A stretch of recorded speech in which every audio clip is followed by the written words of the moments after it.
The open road has a way of pulling you in. For most people, it's freedom.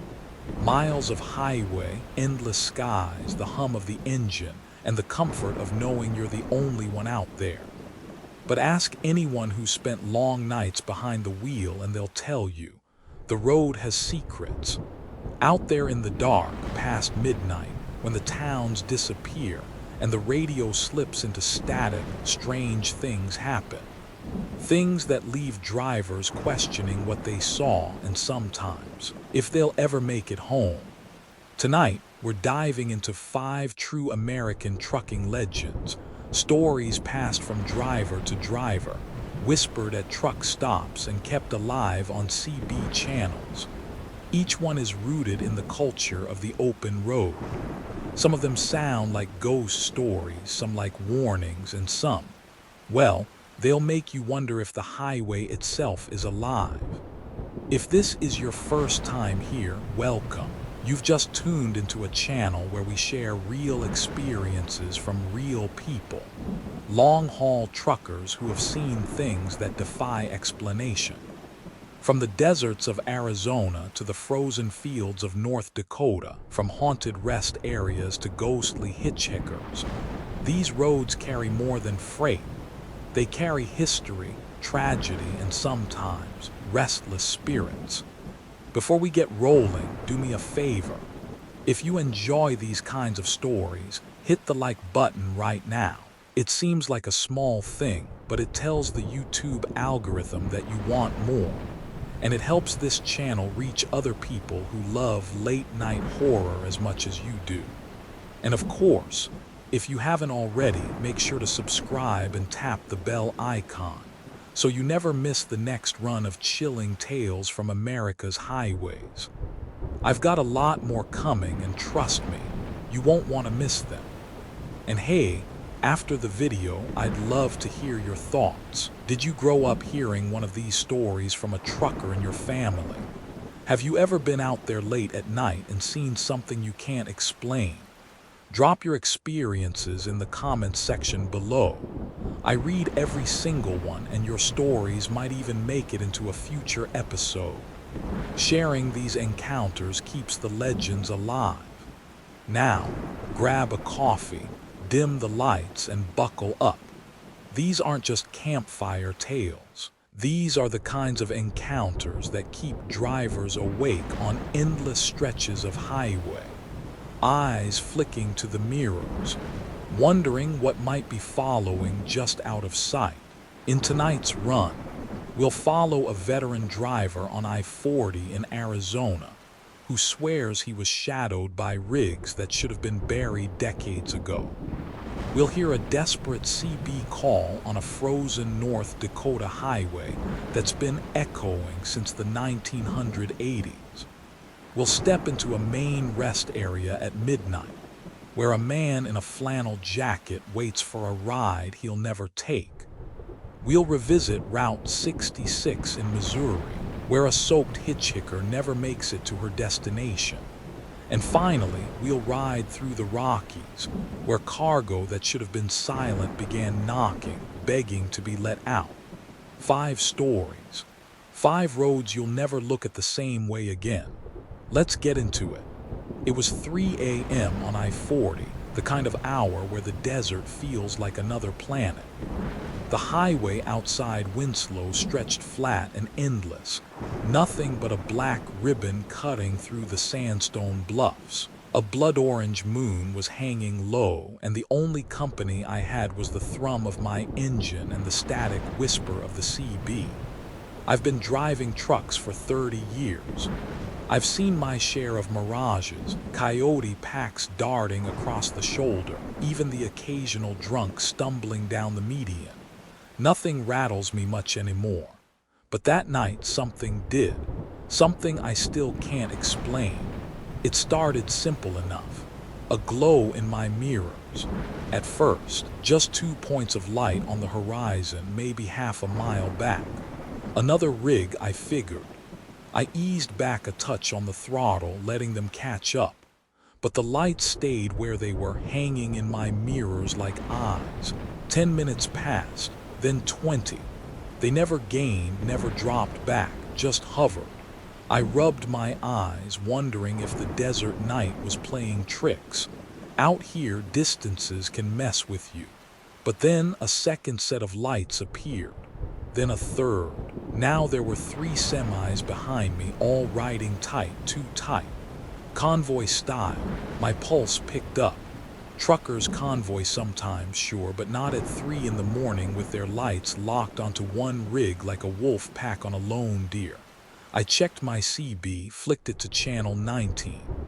Breaker 19, you boys back there running together. You're hugging my tail a little close. Static, no reply. The lights didn't waver, didn't blink. I decided to let them pass. Dropped my speed from 70 to 60, then to 50. But they didn't overtake. They just slowed with me, hanging back the same distance. That's when I started noticing the details. Their cabs looked wrong, outdated, square-nosed Kenworths and Peterbilts, the kind you don't see much anymore. The paint was chipped and faded, their chrome dulled by years of hard runs, and the logos on the trailers. I swear on my life I recognized some of them. Old companies, freight lines that had gone under decades ago. Western Haulage, Desert Star Freight, names I hadn't seen since the 70s. And yet here they were, running tight on me like we were back in the Carter years. Finally, I pulled into the right lane, hit my flashers, and slowed almost to a crawl.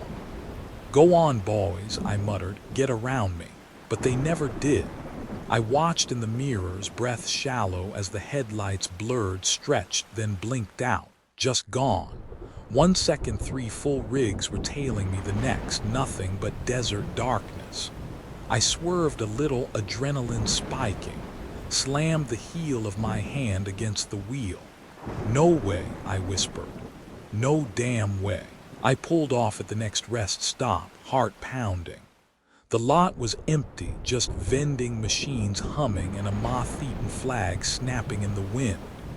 I walked a slow circle around my rig, the gravel crunching under my boots, scanning the highway.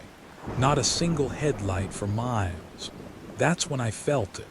That cold prickle at the base of your neck, like someone's watching. The desert air was warm, but I shivered. By the time I rolled into a truck stop outside Winslow, dawn was bleeding into the sky. I parked and headed inside, still rattled. The place smelled like bacon grease and burnt coffee, a familiar comfort. At the counter sat a man who looked like he'd been driving since Eisenhower was president. Weathered face, cap pulled low, hands trembling as he stirred his coffee. I slid onto the next stool. After a minute, I said, "Ever see a convoy out on 40 at night? 3 rigs, old-style cabs." He froze. The spoon clinked against the cup. Slowly, he turned his head. His eyes were pale, almost milky. "Son," he said, voice low, "you saw him too." I frowned. "What do you mean?" He leaned closer, breath smelling of black coffee and cigarettes. "Those trucks went off Meteor Crater Pass in '78. Fog rolled in real thick, convoy of 3. Didn't see the curve. Whole damn line of them went over the edge, 40 feet down." He tapped his cup. "They pulled the bodies out, hauled the wreckage away. But the road, don't forget. Some nights those boys still run, looking for another driver to join in." I laughed it off. Had to. Ghost stories are truck stop currency. But as I got back on the road, the words stuck. Meteor Crater Pass was only a few miles ahead. The sun was up now, the desert glowing gold, but I still felt uneasy. I slowed as I approached the pass. The asphalt curved along a ridge, guardrails dented and scarred from decades of accidents. I pictured 3 semis plowing through fog, drivers blinded, momentum carrying them over the edge. I pulled onto the shoulder and killed the engine. The silence was suffocating. Down below, the desert stretched flat, dotted with scrub and shadow. No sign of wreckage after all these years, but I swear I felt a weight in the air, heavy with memory. That night I was eastbound again, same stretch of I-40. I told myself I wouldn't look, wouldn't think about it, but truckers are creatures of habit. Every few minutes I checked the mirrors. At first nothing, then headlights, 2 points, then 4, then 6, 3 rigs, same distance, same formation. I gripped the wheel so tight my knuckles went white.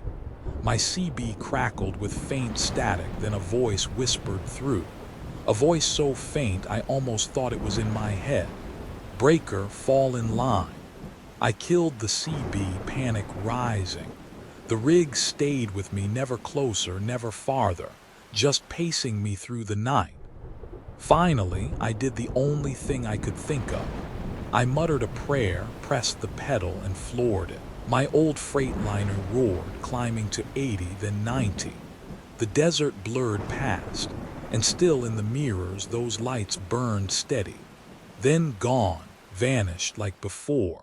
I didn't stop till Flagstaff, parked at a crowded lot surrounded by other trucks, other drivers. Safety in numbers. But even as I sat there, exhaustion pulling me under, I knew I'd never shake those lights. I called my wife the next morning, told her maybe it was time to cut back on the long hauls, laughed, said I was getting soft. Maybe she's right, but I've been on I-40 dozens of times since, and every trip I dread the mirrors, because I know one night I'll see those headlights again, and maybe next time they won't just vanish. Maybe next time they'll pull me in. Weeks later, I stopped at the same diner near Winslow.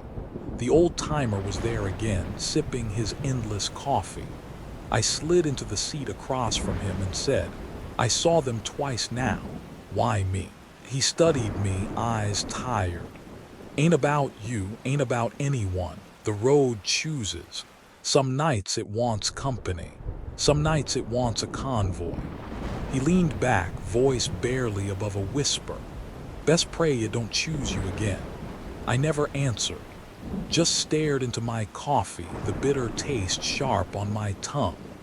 Outside, the desert sun blazed bright, but all I could see was the glow of 3 sets of headlights, steady in my mirrors, waiting. And every time I get back behind the wheel, I wonder if tonight's the night I'll fall in line. As unsettling as the phantom convoy is, it's not the only thing haunting America's highways. Because sometimes, it isn't what you see in your mirrors that chills you to the bone, it's what you hear. Out on the northern plains of North Dakota, where the roads stretch straight for hundreds of miles and the winters cut sharper than steel, truckers talk about a voice that never fades. A desperate CB call breaking through the static, asking for help at the same mile marker, over and over again. And if you've ever run Highway 2 on a frozen night, you might have heard it too. Our next story is known as the radio caller. The northern plains can play tricks on a man. I've run routes coast to coast, from the swamps of Louisiana to the California desert, but nothing feels lonelier than Highway 2 in North Dakota at night. It's just you, the hum of your tires, and a horizon that never seems to end. Out there, even the stars feel far away. I was hauling a load of grain eastbound one January night. The sky was clear, the kind of cold that bites through your gloves, and the CB was spitting the usual static. I had 6 more hours to Fargo, and my thermos was half gone.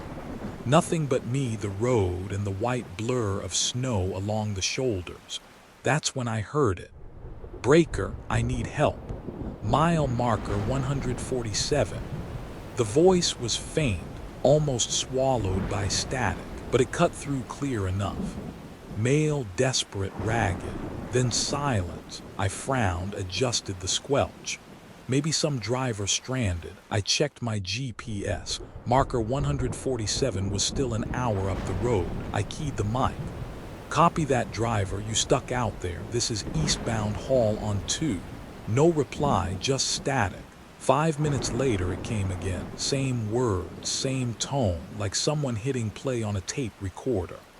Breaker, I need help. Mile marker 147. The hairs on my arms prickled. Something about the voice didn't sound right. Flat, repeated. Not like a man talking fresh, but like an echo. I kept rolling, my eyes flicking between the dark highway and the glowing numbers on the dash clock. Every 5 minutes, right on cue, the voice returned. Same exact inflection. Same static break. By the time I neared 147, I'd convinced myself I was about to find a jackknifed rig, maybe a driver half frozen waiting for someone to stop.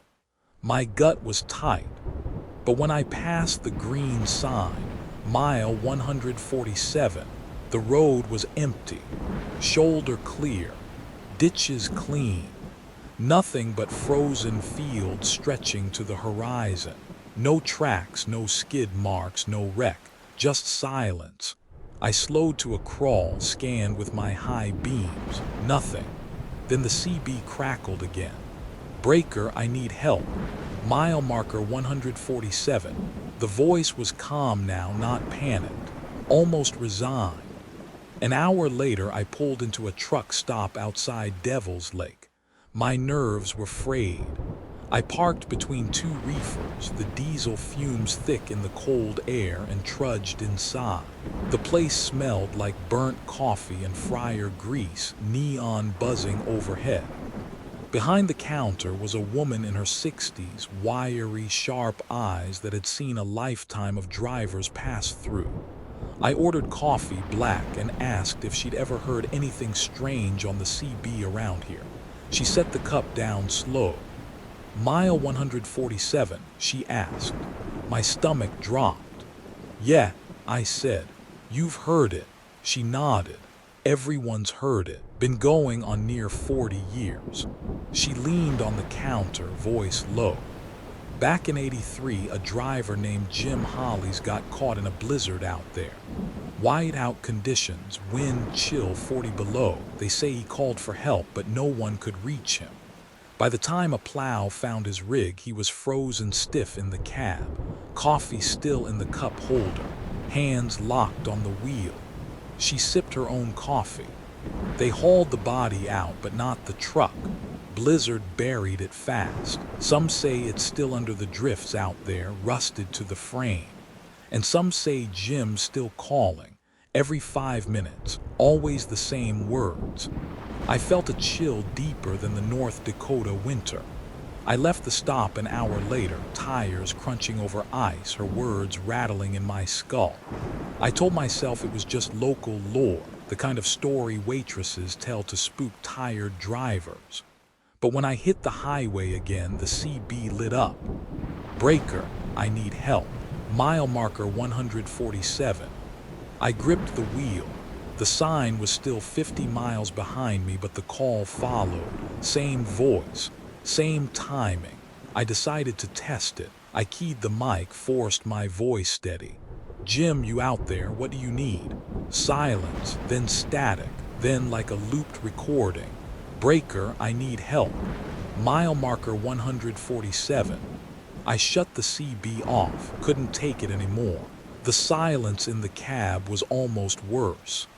The next morning, I was fueling up in Grand Forks when another driver, grizzled guy in a Carhartt jacket, nodded at me. You look like hell, he said. Tough night, I muttered. He smirked. You hear him? I stared. You mean? Mile 147. Yeah, we all hear him sooner or later. Don't worry, you're not crazy. I asked if he'd ever stopped, ever tried to find anything. He shook his head. Some did, years back. A rookie pulled over one winter, swore he saw headlights buried in the snow, went to check, never came back. State troopers found his rig idling on the shoulder, empty cab. He climbed into his Peterbilt, called over his shoulder. Best advice, driver, when you hear Jim, just keep rolling. 2 weeks later, I was westbound again, same stretch, snow blowing across the asphalt like white ghosts. At 3 a.m., the CB crackled. "Breaker, I need help. Mile marker 147. I gritted my teeth, hands slick on the wheel. The sign loomed ahead, half buried in snow. I slowed, just a little. That's when I saw it. For a split second, through the blowing drifts, my high beams caught the outline of a rig. Half-submerged, rusted red cab, windshield frosted opaque. A shadow slumped in the driver's seat, motionless. Then the wind shifted and the snow swallowed it whole. Gone. The CB hissed one last time. "Breaker, I need help. Mile marker 147. Then silence. I don't stop at 147 anymore. I don't even look at the shoulder when I pass. But every time I run Highway 2 in the dead of winter, I keep the CB off.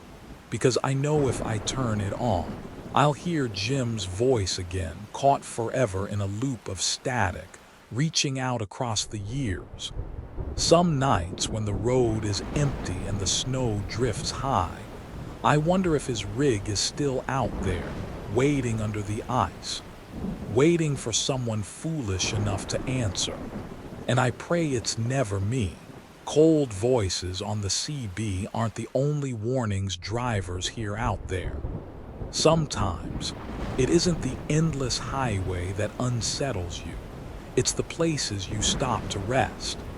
Because for every lonely mile marker in the Midwest, there's a dark corner on the East Coast where the road seems to remember violence. And late at night, when you think you're safe to step out, something might already be waiting. Our next story takes us far from the frozen plains of North Dakota to the wooded highways of Maine, where one young driver learned the hard way that not all rest areas are empty. This one is called the Rest Area Visitor. There's something about the East Coast highways at night that feels different than anywhere else in the country. The Midwest is wide open, endless fields. The Southwest is dry and silent, the desert stretching forever. But the roads in Maine, they're swallowed by trees. Black pine walls on either side of the asphalt, cutting out the stars, muffling the sound of your engine, until you feel like you're driving through a tunnel carved straight out of the woods. And those woods carry stories. Old stories about hunters who never came home, loggers lost in the deep timber, and shadows that move between the trees long after midnight. I was running I-95 northbound, hauling produce from New Jersey to Bangor. It was late October, the air sharp with that kind of cold that comes just before the first snow. My logbook said I had to pull off soon, and my eyes burned from 12 hours behind the wheel. So when I saw the green sign for a rest area 10 miles ahead, I figured it was time to call it a night. The place was empty when I pulled in. A few dim streetlights buzzed, but most of the lot lay in darkness, the glow barely reaching the tree line. The restroom building was squat, concrete, with a vending machine flickering in front like it hadn't been serviced in years. I parked near the far end of the lot, killed the engine, and sat for a moment, listening to the tick of cooling metal. The woods pressed close, black and still. I grabbed my toiletry bag, zipped up my jacket, and headed for the restroom. Inside, the fluorescent lights hummed. The air smelled faintly of bleach and damp concrete.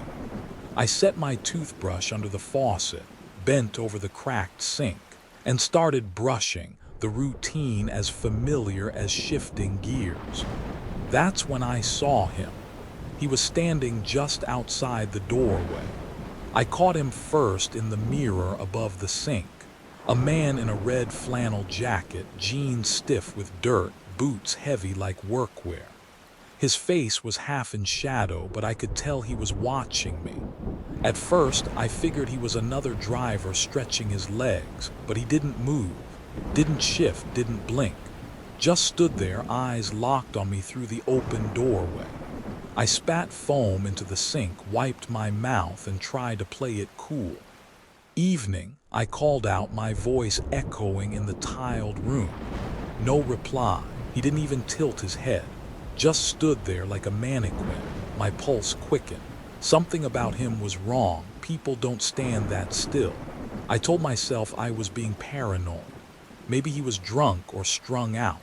Maybe he needed a ride. I wasn't about to spook myself over some guy in a flannel jacket.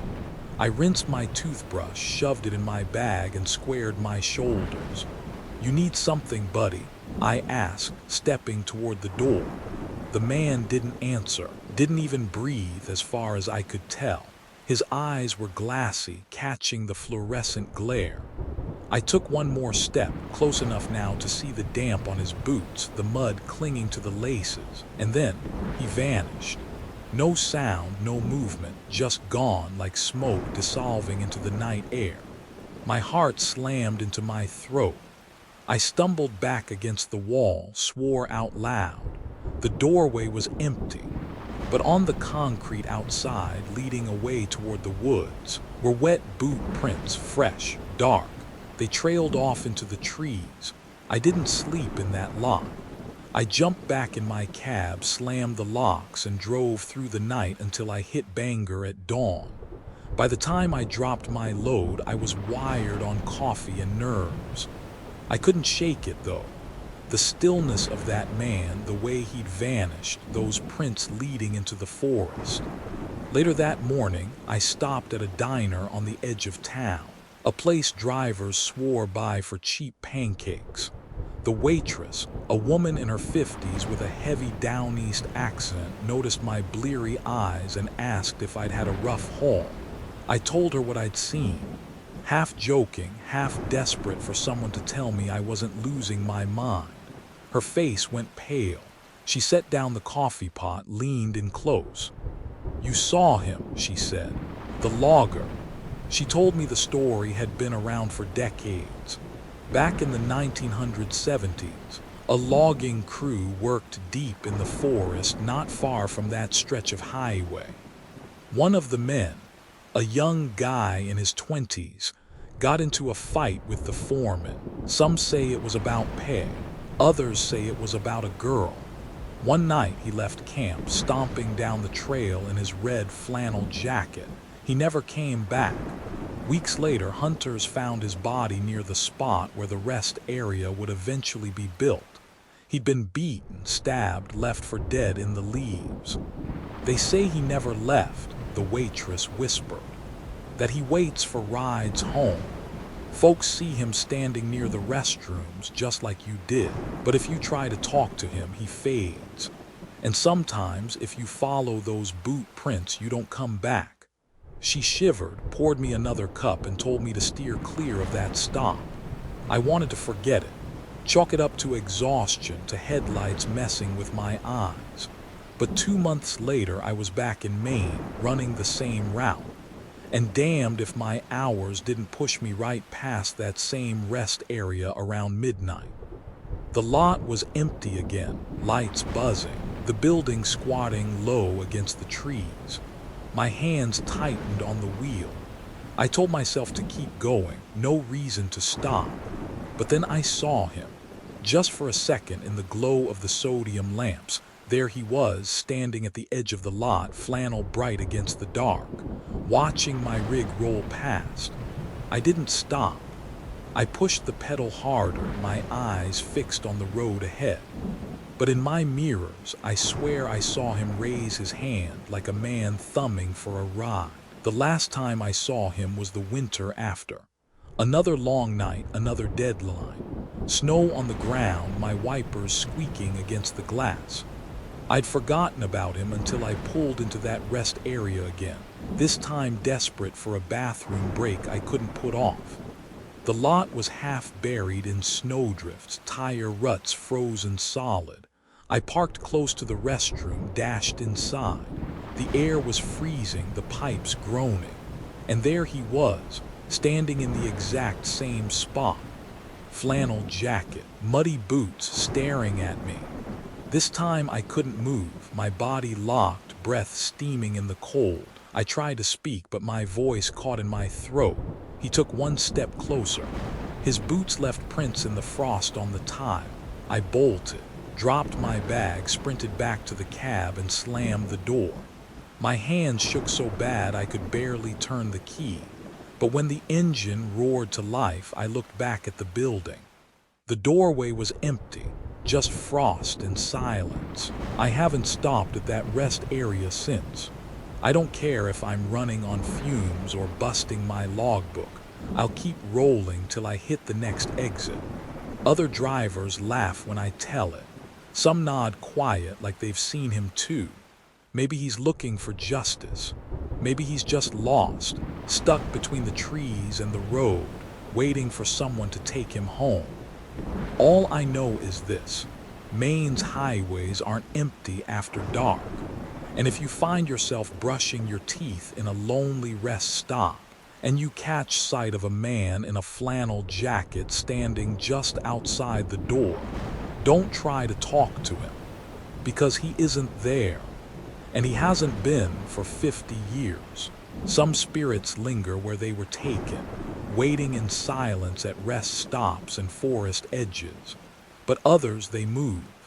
They travel the same roads we do, stepping out of the dark to flag down the next ride that comes along. For truckers, picking up a hitchhiker has always been a gamble. Sometimes it's just someone down on their luck, and sometimes it's something else entirely. Our next story takes us to the legendary Route 66 in Missouri, where one driver learned the hard way that not every passenger makes it to their destination. This one is called the wrong hitchhiker. Route 66 has a reputation. Some call it the Mother Road, the highway that built America. Others say it's cursed. Too many wrecks, too many crosses by the roadside, too many stories of people who never made it home. I've driven that stretch outside Springfield more times than I can count. The road bends and twists through the Ozarks, old motels and gas stations rotting along the shoulder. The kind of place that still feels like it belongs to another decade. But one night, I picked up a passenger I'll never forget, and I'm not sure she was ever really there. It was late spring, thunder rolling over the hills, rain hammering the windshield so hard I could barely see the lines. My wipers were working overtime, squealing against the glass, and every few seconds lightning would flash, lighting up the old billboards and barns like strobe lights. Around midnight, just west of Springfield, I spotted a shape on the shoulder. A girl, standing there in the downpour, thumb out, her clothes plastered to her skin. She looked no older than 16. Now, I don't usually pick up hitchhikers. Every driver knows the risks. But something about seeing a kid out there in weather like that, I couldn't just leave her. I eased onto the shoulder, hazards blinking, and cracked the passenger door. "Hop in," I called over the rain. She climbed in without a word. She wore a pale dress soaked through, strands of dark hair sticking to her face. Water dripped onto the rubber mat, pooling at her feet. She hugged herself, shivering, eyes fixed straight ahead. "You okay?" I asked, pulling back onto the road. She nodded once. "Where you headed?" "Nothing, just silence except for the hiss of the wipers." I tried again. "I can take you into town. Springfield's not far." Still nothing. Her breathing was shallow, like she was concentrating on staying calm. I figured maybe she'd been through something, runaway, fight with her folks, boyfriend, trouble. I didn't press. Just kept the cab warm and let her sit. We drove like that for 10, maybe 15 minutes. Me talking low, trying to ease the tension. She never turned her head, never blinked as far as I could tell. Finally, I cleared my throat. "Look, miss, just tell me where to drop you and I'll..." I glanced over. The seat was empty, but it was still wet, soaked, like someone had wrung out a bucket of rainwater into the fabric. I slammed the brakes, heart pounding, tires hissing on the slick asphalt. Lightning flashed and the cab glowed white. The passenger seat dripped steady onto the mat, but there was no girl. I sat there shaking, trying to convince myself I hadn't lost my mind. Maybe she'd slipped out at a stop sign and I hadn't noticed. Maybe exhaustion was making me see things. Then I saw it. On the right shoulder, just past the curve, a wooden cross. White paint peeling, plastic flowers tied to the post. At its base, a small photograph sealed in plastic, washed pale by years of rain. The girl in the picture looked just like the one I'd picked up. I didn't sleep that night. Drove straight into Springfield and pulled off at a diner just as the rain eased up. The place was empty, just a waitress wiping down tables, radio crackling old country tunes. When she poured my coffee, I told her what I'd seen. She didn't laugh, didn't even look surprised. "You saw Sarah," she said. "Sarah," the waitress nodded. "She was a local girl, died back in the 80s, caught in a wreck on that very stretch. Some say she was walking for help when the second car hit her. Folks been seeing her ever since. Always in the rain, always thumbing for a ride, and she never makes it to town." She leaned closer, voice low. "They say she's still trying to get home." A few weeks later, at a truck stop in Joplin, I heard other drivers swapping ghost stories. I mentioned the girl, half expecting them to roll their eyes. Instead, one guy in a John Deere cap nodded slow. "Picked her up myself in '09, same thing. Soaked through, quiet as a stone. Disappeared before I hit Springfield." Another driver, a woman hauling flatbeds, said she'd seen the girl 3 times in 1 year. "Last time I swore I wouldn't stop, just kept rolling. Still saw her in the mirror though, walking along the shoulder, keeping pace with me. I didn't look again." The table went quiet after that. Nobody joked. Nobody dismissed it because too many of us had seen her. Months later, I found myself back on Route 66, rain pouring again. I didn't want to look, but my eyes kept flicking to the shoulder. And there she was, same pale dress, same soaked hair, thumb out, face blank. I gripped the wheel so tight my knuckles ached. Every instinct screamed to stop, but I didn't. I kept rolling, heart hammering. In my mirror, lightning flashed, and for a split second, I swear I saw her sitting in the cab again. Silent, dripping, watching me. When I blinked, the seat was empty. I asked around over the years, trying to get the whole story. Some say her name was Sarah, others say Emily or Grace. The details change. Some swear she was hit by a drunk driver.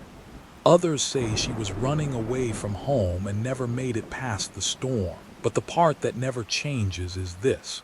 She appears on Route 66, just outside Springfield, when the rain falls heavy. She doesn't speak. She doesn't smile. She just rides a few miles and then she's gone back to the cross by the roadside. And drivers keep stopping, because nobody wants to leave a girl out there in the storm, even if she isn't alive. To this day, I don't know what I picked up that night. Maybe grief leaves a stain strong enough to replay itself, like a tape loop on the highway. Maybe she's trapped, reliving her last walk forever. All I know is the passenger seat of my rig still has a faint water stain, no matter how many times I've scrubbed it. And when the rain falls hard on Route 66, I keep my eyes straight ahead, because I know she's out there, waiting. And if I let myself look too long, I might stop again. Some ghosts walk the roadside, thumbing for rides they'll never finish. Others never leave the cab at all, because for truckers, danger doesn't just come from the storm outside or the shadows on the shoulder. Sometimes it rides with you in the trailer. You check your locks, tighten your straps, but when the sun goes down and the lot falls silent, you start to wonder, what if you're hauling more than just cargo? Our next story takes us high into the Rockies, along I-70 in Colorado. where one driver discovered that the worst sound you can hear in the middle of the night is something knocking from inside your own trailer. This one is called the cargo knocks. The Rockies have a way of humbling you. Doesn't matter how long you've been behind the wheel, climbing those grades, winding through switchbacks with 40 tons behind you, you feel small, real small. And at night, when the mountains close in and the moon hides behind the peaks, it's easy to believe you're the only living soul for miles.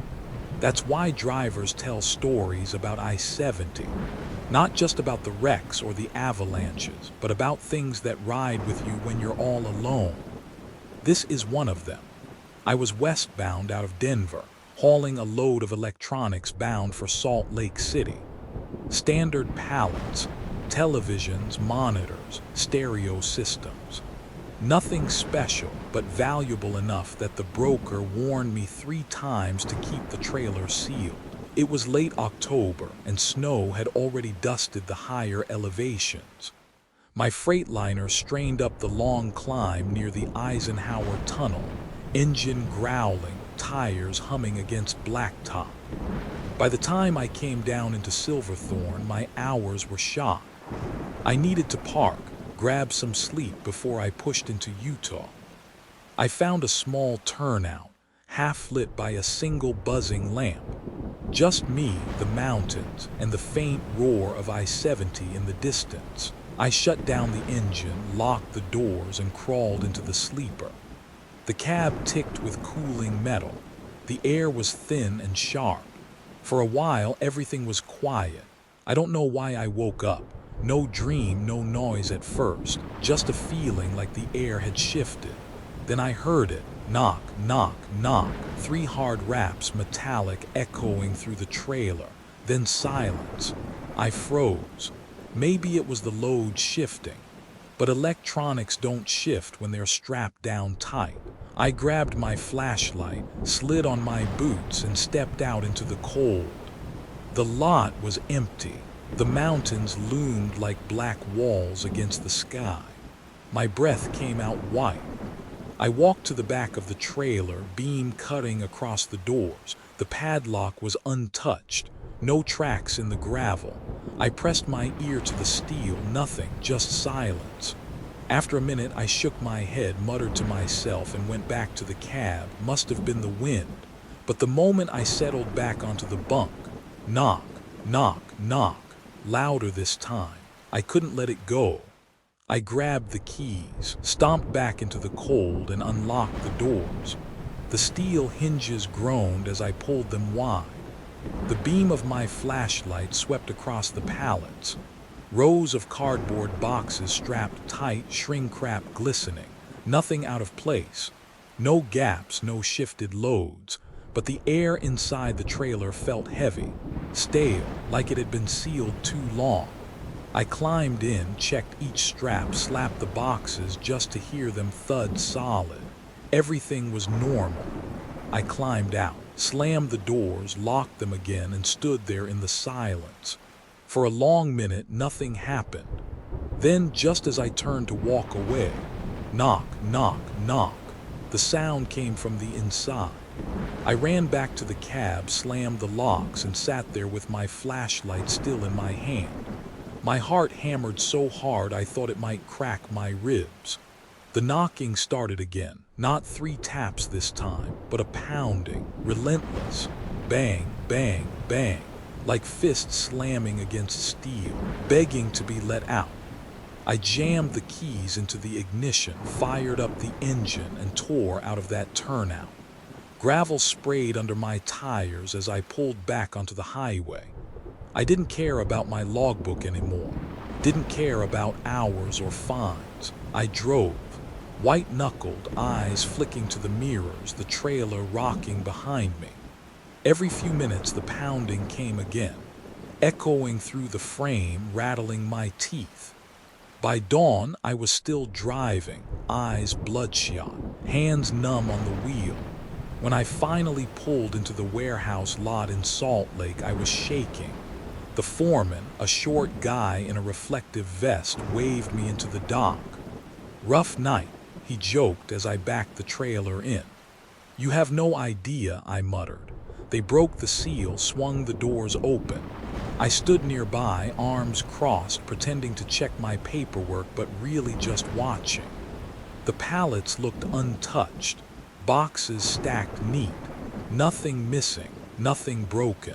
But then the foreman frowned. "What the hell?" I stepped closer. On the inside wall of the trailer, gouged deep into the steel with something sharp, were words, "Let me out." The letters were jagged, uneven, carved like someone had done it in a frenzy. The foreman turned to me. "What kind of joke is this?" I didn't answer, couldn't, because I knew I'd locked that trailer myself. That night, I stopped at a truck stop on the edge of town. I was still rattled, couldn't get the image of those words out of my head. I found a booth with a few older drivers, guys with faces lined like old maps, swapping stories over coffee. I sat down, bought a round, and asked if they'd ever heard anything strange about hauling through the Rockies. The table went quiet. One man set down his mug. "You heard it, didn't you?" I blinked. "Heard what?" "The knocks." Another driver, a woman with gray hair tucked under a cap, nodded slow. "Trailer ghosts. They follow certain loads. Doesn't matter what you're hauling. Sometimes something gets in, and when it does, you hear it at night." She leaned in, voice low. "You open the doors." I hesitated, nodded. Her face tightened. "Don't ever do that. Once it knows you hear it, it won't stop." They told me other stories. A driver in Idaho who swore he heard singing coming from his trailer, soft, wordless, like a lullaby. Another in Oregon who saw shadows flicker on his mirrors every time he hauled scrap metal, though nothing was ever inside. And one man who'd pulled over outside Missoula after nights of knocking. When he finally opened his trailer, he heard a voice whisper from the dark, "Let me out." He quit trucking the next week. I tried to shake it off, tell myself it was just nerves, just mountain echoes. But a month later, I took another run westbound on I-70. Furniture this time, different broker. I checked that trailer twice before leaving, shined my flashlight into every corner. Empty except for the cargo. That night, parked at a rest area near Glenwood Springs, I lay awake in the bunk. The lot was quiet. Snow fell against the windshield. For a while, nothing. Then, knock, knock, knock. I sat bolt upright. This time it didn't stop. The pounding grew louder, faster, like someone throwing their whole body against the walls. The cab shook. My ears rang. I screamed, grabbed the keys, and floored it out of there, tires squealing on the ice. The knocking followed me all the way down the pass. I quit long-haul trucking not long after. Sold my rig, took a job driving city buses. No trailers, no sealed doors, no midnight knocks. But sometimes when the bus is quiet and the passengers are gone, I swear I hear it again. A faint tap, tap, tap on the back wall, like it's still out there, riding with me, waiting for me to stop. And I know deep down, if I ever open that door again, I won't come back.